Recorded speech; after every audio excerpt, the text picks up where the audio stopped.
ఆయనతో పాటు నడవాలి అంటే నువ్వేం చేయాలి అంటే 11వ వచనంలో, కాబట్టి నీ పూర్ణ హృదయముతో నీ పూర్ణాత్మతో నీ దేవుడని యెహోవాను ప్రేమించి ఆయనను సేవింపవల్లని నేడు నేను నీకు ఇచ్చు ఆజ్ఞలను మీరు జాగ్రత్తగా విని యెడల మీ దేశమునకు వర్షము అనగా తొలకరి వానను కడవరి వానను దాని కాలములో కురిపించదను. అందువలన నీవు నీ ధాన్యమును నీ ద్రాక్షరసమును నీ నూనెను కూర్చుకుందువు.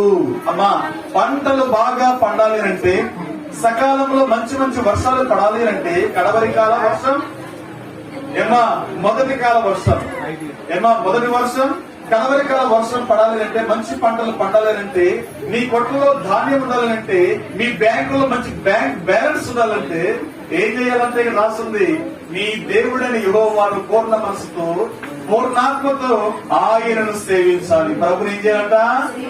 సేవించాలి, ఆరాధించాలి, గణపరచాలి. ఎక్కడైతే గణపరుస్తావో ప్రభు అన్నాడు, ఎక్కడ 2-3 కూడి నా నామం మీద ప్రార్థిస్తారో స్తుతిస్తారో నేను అక్కడే ఉంటాను. ఉంటారా ప్రభు? చెప్పండి, నమ్ముతారా? అక్కడే ఉంటాడంట ప్రభు. అక్కడికి వచ్చేసి ఉంటాడు, మనతో పాటు ఉంటాడు. ఆయన ఆత్మరూపి. చెప్పండి, ఎట్లా ఉంటాడమ్మా? ఆత్మరూపిగా సంచరిస్తాడు. ఆయన మనతో ఉన్నప్పుడు తెలియని సంతోషం ఈ లోకంలో ఎవరు ఇవ్వలేని సంతోషం మనకు వస్తుంది.